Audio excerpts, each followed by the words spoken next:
Pat Nevin, come on in. Hello. How are you doing? You all well? All well. Happy Christmas. Can you say this early? Well, yeah. Happy festive period. I think we can say that much. You're kidding me. And it's been relatively happy so far. In fact, when can I start saying it to you? The 25th? 3 p.m. on the 25th? After the Queen's speech? I mean, when does it actually start? having never watched it, I wouldn't have a clue. Have you never watched the Queen's speech? No, I've never seen it. I've always said better not better. Other things to do. Jeremy Corbyn got in trouble with that, didn't he, in the election over here, for saying that he'd watched it, and he obviously clearly hadn't. But no, I've got food to eat and that sort of time. But usually when you're playing football, to be fair, the entire amount of your career, you train on Christmas morning, and then you go to a hotel. You're travelling at that point in time anyway, and you never actually get to see much until that evening. So no, it's not something that I grew up with. So in the 20-odd years since, even idle curiosity has never led you to say, I wonder what the Queen is saying. That's fair enough. That's fair enough. Okay. They give you the headlines at night, don't worry. Yeah, they do.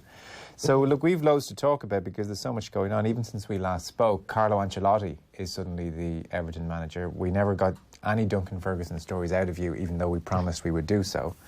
Mikel Arteta is the manager.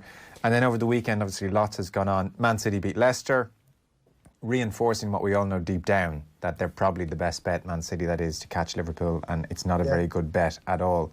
Liverpool play Leicester on the 26th. We're starting, though, obviously, with events at the Tottenham Hotspur Stadium yesterday. Racism rearing its ugly head again. It overshadowed the Manchester derby, and it seems to have caught the attention of a wider scope people this time around. Today, Downing Street very much involved. Boris Johnson's spokesperson made comments. The behaviour was described as vile. The PFA has called for a government inquiry. I'm not sure what the scope or the value or what they're hoping to achieve with that inquiry necessarily, but they've called for one nonetheless. The Sports Minister, Nigel Adams, has been speaking to Spurs this afternoon. If people didn't see this, I don't know, did you watch this? Did you watch this game live, Pat? Yes, I did. Okay. I did watch it, yeah. Were you at the ground or at home? No, I was at the home because I'd been at Newcastle the day before doing the Newcastle game against Crystal Palace, which was among the most boring games I'd ever been to. But no, that was the game to be at. So I wanted to watch it, obviously, because it was an interesting stuff. I mean, all the stories surrounding it beforehand, like Jose and how he was tactically going to set up. They were big favourites. You know, and I suppose none of us had really thought about it. And Tottenham, to be fair, got into the racist thing immediately. It's just not, for some reason, it's not the first club you expect it to come from. In fact, it's one of the last clubs you expect it to come from. And I think it kind of behoves us all well to make sure that we don't start casting aspersions to anyone else, because it can happen anywhere. It can happen at any club.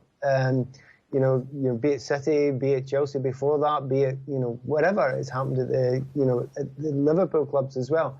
It just happens you have a small minority that are perfectly capable of doing that sort of thing or saying that sort of thing.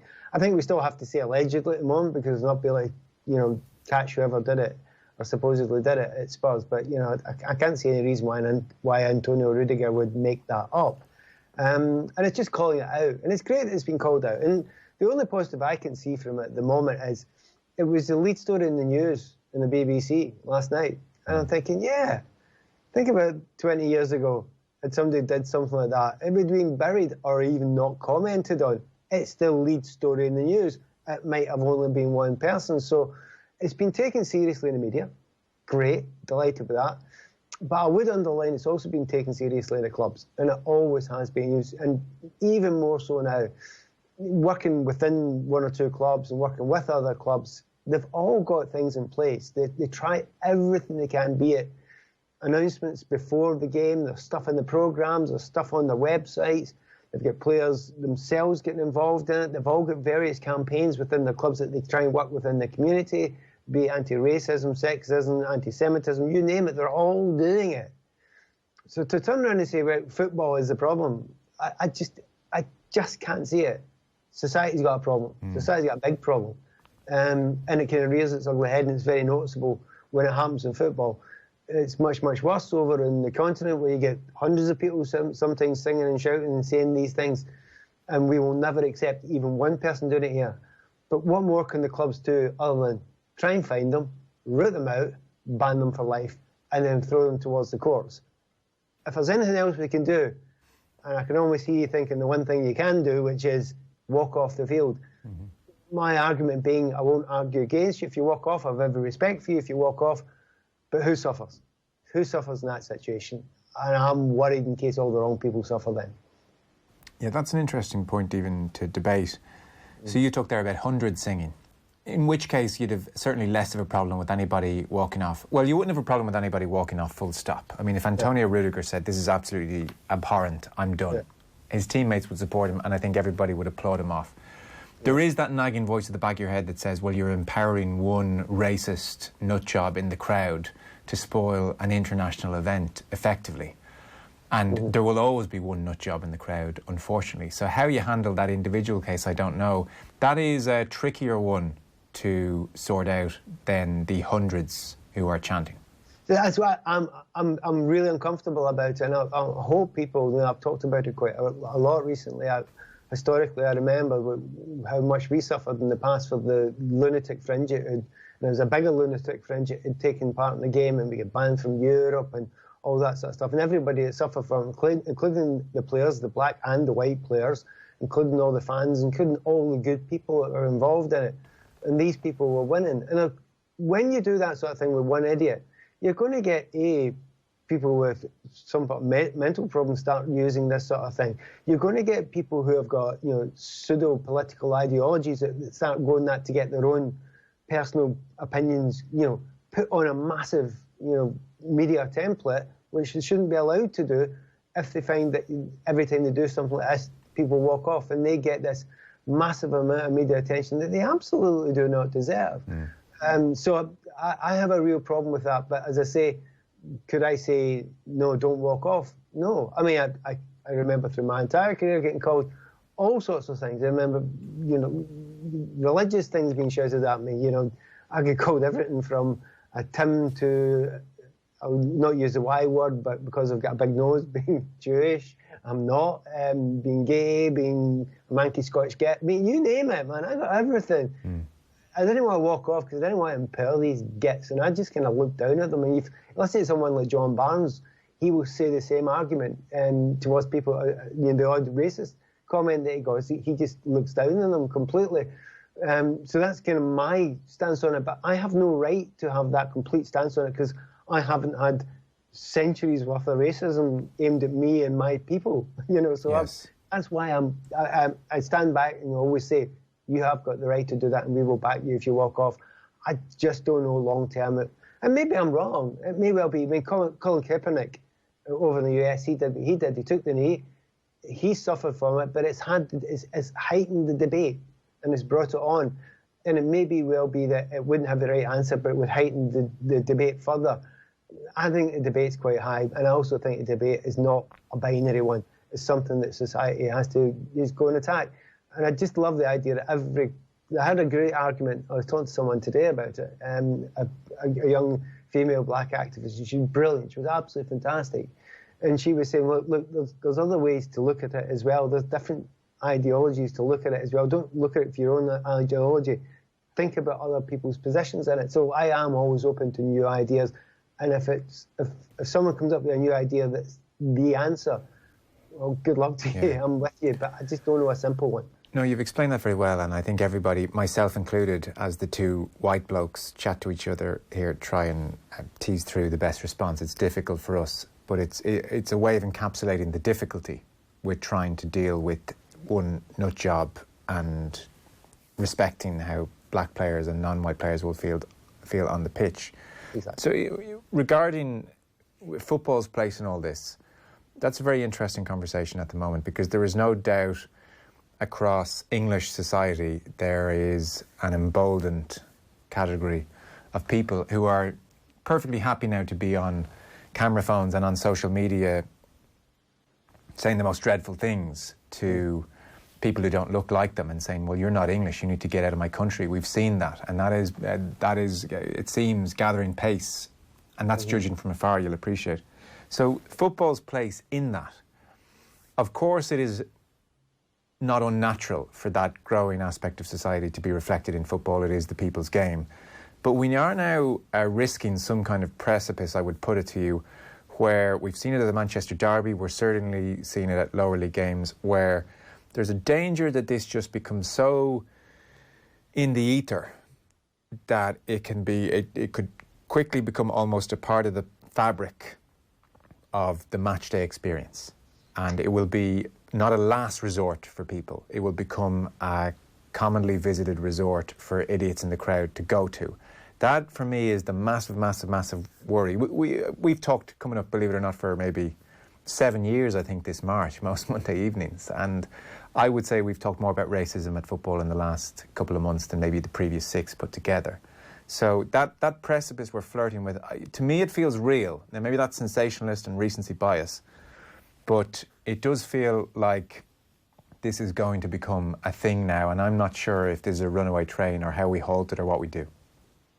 Number one, 100% what you have to do is ban them for life, right? And then you take the legal position. So you're not going to get the same people doing it all the time. When it becomes clear, if it becomes clear to these people that there's no two chances in this, it's one strike and you're out, and you're out, and you're out forever. Maybe that has some sort of effect. I don't know if it is going to have an effect because you're beginning to see it. The cultural thing that's going on in the UK, this, obviously the immigration thing that was a big part of the election, be it, under the surface sometimes slightly, but sometimes not too far below the surface. The Brexit stuff that was going on here as well, that was definitely part of it as well. You mentioned the social media where you can say whatever you like and get away with it. People don't get it now. They think, oh, it's okay to say whatever I like. I have the rights to say whatever I like. Well, you ain't in our sphere of football. You ain't got that. So we'll keep on going. I don't know the answer to it. And it hurts to say it sometimes. We've talked about it more now. Is it more prevalent now? I don't know. Yeah, I don't know either. I don't know.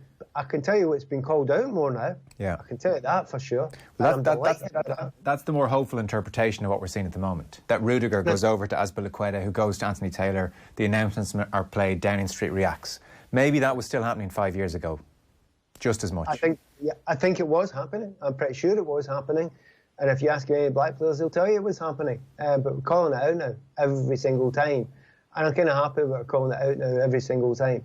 What I would love to see, if I had to ask anything of football to change just now, I would ask one thing, and it's not an easy thing to do.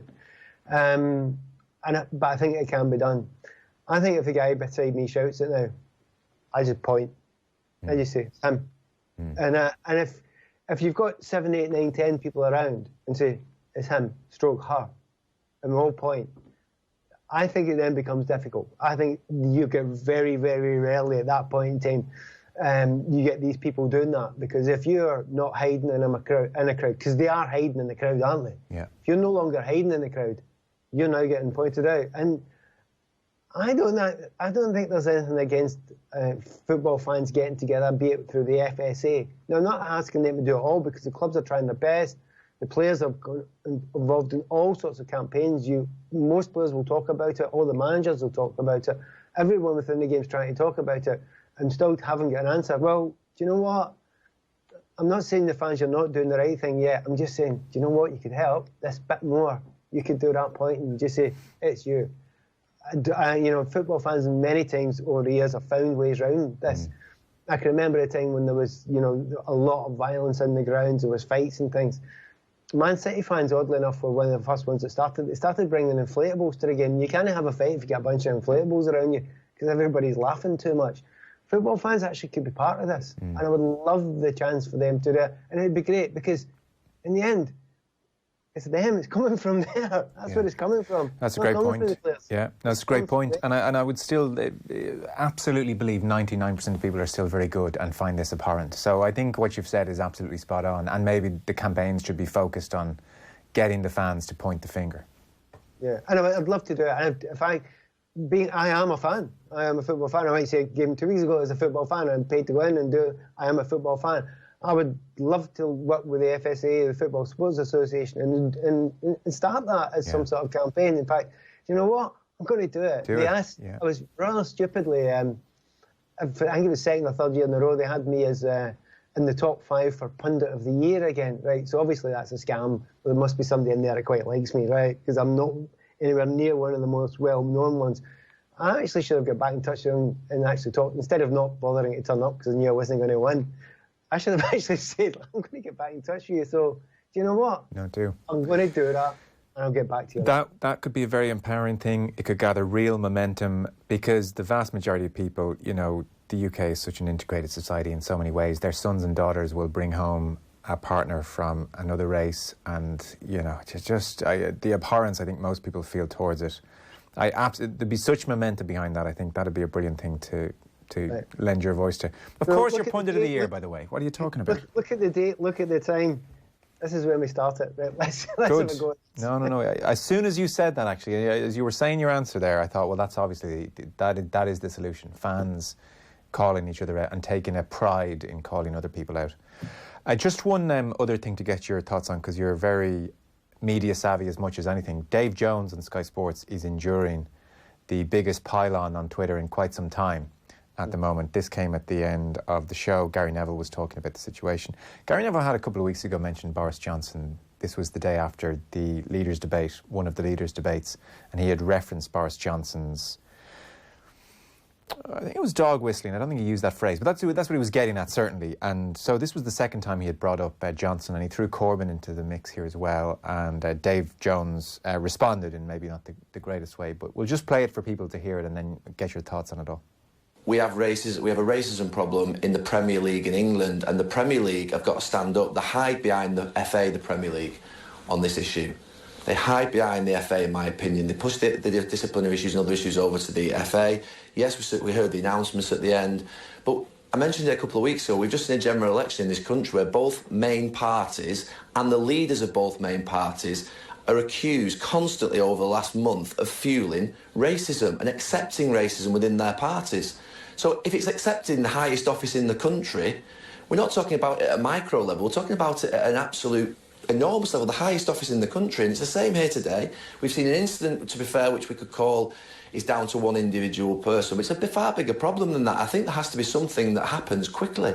And I think ultimately, I said on the thing, I think we maybe have to empower the players to walk off the pitch and stop the entertainment whilst it's happening. Because that's the only way in which I can see it happen. Because ultimately, I didn't walk off the pitch when Ashley was abused 15 years ago, and ultimately you might argue that, you know, it's now okay for me to sit here in my sort of ivory tower of a commentary box and suggest that, you know, players should walk off the pitch. But I think ultimately I would be ashamed of myself for not doing 15 years ago, and as I would be absolutely proud of players now to empower them to think, do something about it, take it into your own hands. The PFA have got to act, because ultimately the PFA are there to protect football players in this country, and football players in this country are receiving abuse whilst they're playing football and doing their jobs. That is unacceptable. So PFA might have to take it into their own hands if the Premier League and FA, and stop pointing the finger towards the Bulgarian FA and the Spanish FA, because we have to deal with our own ship here.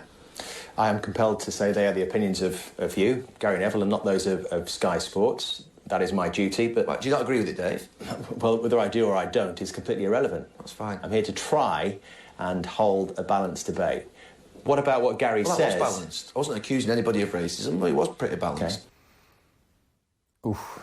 And then for the next 24 hours, Dave Jones's life has been no fun. What was your interpretation, because this is key, of what Jones was trying to say there?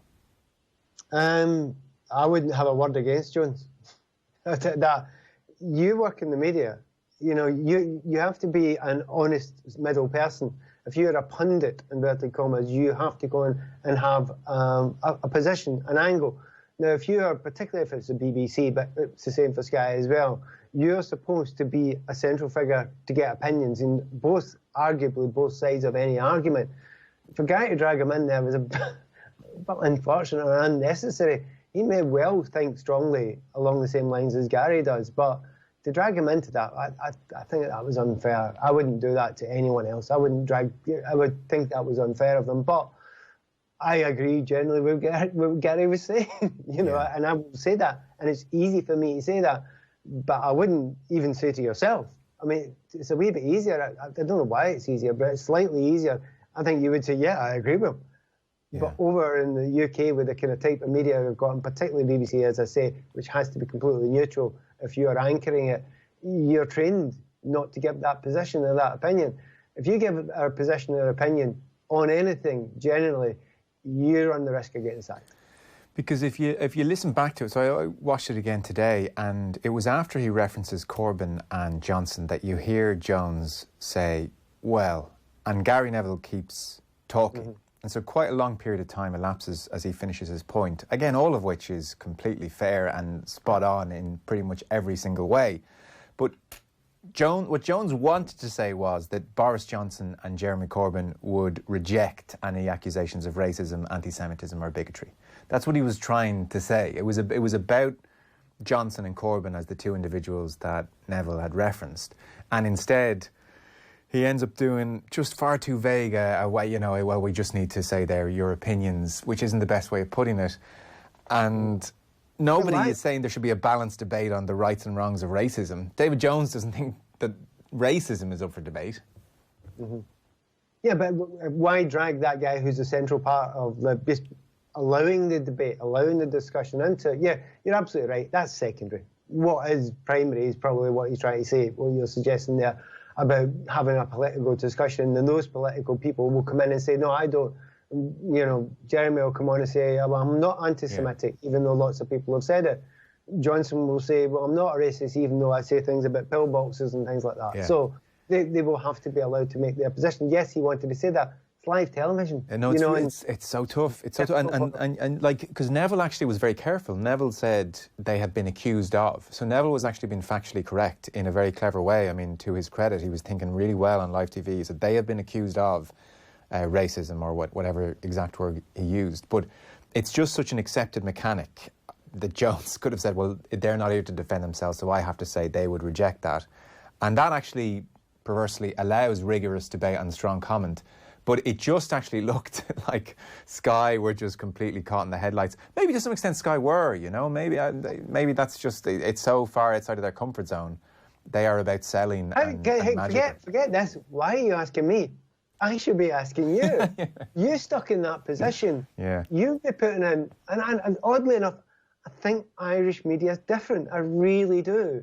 I think every time I've talked to anyone in News Talk or further, you all have strong, knowledgeable understanding of every field I've ever talked to you about. But also, you have an opinion. I've heard you have opinions as well. But how comfortable would you be being put in that position yourself? I think it would have been fine. I mean, we tend to get into tetchier territory. We do things like a Sunday paper review and end up in all sorts of weird and wonderful and tricky political conversations. So maybe we're a bit more practiced at it than somebody who's just in a TV studio thrown to clips and thrown to interviews. But I mean, his producers let him down as well. The simple advice there was, the only danger there was that Jeremy Corbyn and Boris Johnson, now they wouldn't, but they could potentially sue. They could say, look, there was no sense that we have rejected this accusation of racism or bigotry or anti-Semitism put forward on our behalf in our absence. So that's all Jones needed to say. And his choice of words saying, I'm just trying to have a balanced debate, particularly when so long had elapsed in Neville's answer when he first referenced Corbyn and Johnson. People had almost forgotten that aspect, I think. And so there's now just literally a gazillion people saying to Dave Jones, what do you mean a balanced debate on racism? So I think that's, and ultimately you used the phrase live TV, but they still botched it as well. Yeah, and that's the danger of any live broadcast you do. I mean, Hams, I've lived in it myself. There's times where I put things many times across that I thought, I could have put that much better. But, you don't always. And the sadness of, and where we are in the world just now, is people will take a binary position on it. So they'll say, oh, he must be a racist maybe for saying that. Well, he's not. He's actually seen it from a slightly different position. I'm kind of comfortable where I come from most of the time, but some of the time you're taken out of context, and I'm aware that will happen to some of us all the time, and he will feel that he was slightly taken out of context. But I just feel actually quite sorry for him. More than anything else, I feel sorry for him. I'm actually really impressed with Gary. Really impressed. It was brilliant contribution. And actually, isn't it such a pity that, say, and this is generalising a touch, which is not the best thing to do in light of this conversation, but there's probably a sizable proportion of people who have no interest in politics, and maybe this, through football is one of their main ways they're exposed to some kind of debate on this issue. And Graham Souness is a phenomenal footballer. Ashley Cole is a phenomenal footballer. But, like, I mean, that is a hell of a platform to give those guys on this issue, and not everybody who's played professional sports is equipped to preach to the masses. I wouldn't like to be in that position either. In a perfect world, you'd have professors of sociology or people who work at the coalface of it all to give a sense of things. Not in the UK just now. They don't like specialists anymore. No experts. No experts. Are not. But you know, that's the other thing. If you're, geez, I was just thinking the presenter. Like, I'm turning to Souness from Neville. I'm not sure. Where am I going here half the time? It's a tricky one. I've been on shows before where I've got two other players beside me, and something very tricky comes up, which is a really complex issue that you're expected to be able to understand the intricacies of it, and it's dynamite if you get it wrong. Yeah. They always turn to me. Oh, cheers, lads. Thanks very much. What about them two there? I hate to break it to you. Often with a tricky issue on a Monday, I say, it's all right, Nevin's on, it's fine. We don't always get it right, but what you do is have an understanding of the position and always bring it back to what is the important position. The important position is we don't lose where we're coming from here. We're trying to find an answer for this. We're trying to find an answer for it as a very, well, not only an answer, we're trying to find the reasons why it is where it is just now. Now, it takes a lot, because if it was a simple answer, we would have found it by now. If we saw the reasons why this was all coming up, we could have maybe headed off at the past. But it's not been easy to see why the changes have happened and how we go and adapt to it. That's the way the world is just now. And I look at, I talk to people all the time, and I'm open to ideas. And that's one of the things maybe that I'd never want to be knee-jerk, because it's too easy. It's far too easy. You can just go on your computer, you can be knee-jerk and shouting balls, and it's the easiest thing in the world. And that's why I don't jump down those areas, because I've been in too many different jobs where I know what are the unintended consequences. And it's to people that are hurt by unintended consequences. And I never forget that. So the people, I remember talking to a cabinet minister under Thatcher's government. I remember talking to one of them and then talking to him 15 years later, to which he then said, yeah, we got that wrong. We were blaming all the football fans for that when it wasn't. They weren't all thugs. They shouldn't have all been rounded up and beaten by truncheons. I'm thinking, yeah, but they all were. Yeah. But you're not getting lumped into that. The football fans had to suffer at the time because of that nonsense. And you didn't suffer the consequences. They did. I'm always in the camp of, look, who's going to suffer these consequences? Right, I might want to make sure that none of the black players do it. I want to make sure that none of the players do. I want to make sure that the other 69,999 fans aren't suffering unexpected and undeserved consequences either. So that's why I'm trying to find which is sometimes a more nuanced answer to it. But as I say, if Gary's right and it becomes a thing where people start working off all the time, then that becomes, that's how we find a way around it. And then it all stops. It's not absolutely convinced those nutters are going to stop from that. No. To finish on something completely incidental then as we sign off for the Christmas, it's barely even a shock now when Manchester United lose to a lesser team, but they did at Vicarage Road, and Nigel Pearson seemed to get a performance out of Watford. Just one kind of smaller point within that. I now have gone from looking at David De Gea and seeing the best goalkeeper in the world to just feeling jittery and feeling like something is close to, maybe it's not quite the case, but close to being permanently broken and a touch fragile about David De Gea now. I don't know how it's quite happened, but that's what I see, or that's instinctively how I feel when I look at him in a goal now. Yeah, I was thinking about that as well, and why it happens to certain goalkeepers. There's some keepers that have periods in their career where they look, if the ball's crossed in, you just look away because you know they're going to catch it. You just look away. And, they go for, I remember watching Petr Cech for years thinking, the ball's getting lumped in there, right, okay, who's on the break now? Yeah. I'm not even bothered to watch him because he's going to get it right. And then 2 or 5 or 6 years later, then he started missing a couple or missed timing a couple, and you think, well, what happened there? Did you lose confidence? Did you just get a bit older? Are they just like any other footballer? You hit a peak and then you fall off again. And there was long periods of time there with De Gea. Nothing came off him. Everything stuck. His timing, his eye coordination, everything was perfect. But it's not now. And I would love to be able to tell you if it's, and again, this is the only time I usually back into somebody else's. See, with goalkeepers, I always want to ask a goalkeeper, and I always go and ask goalkeepers about it. And I remember asking, who was it again?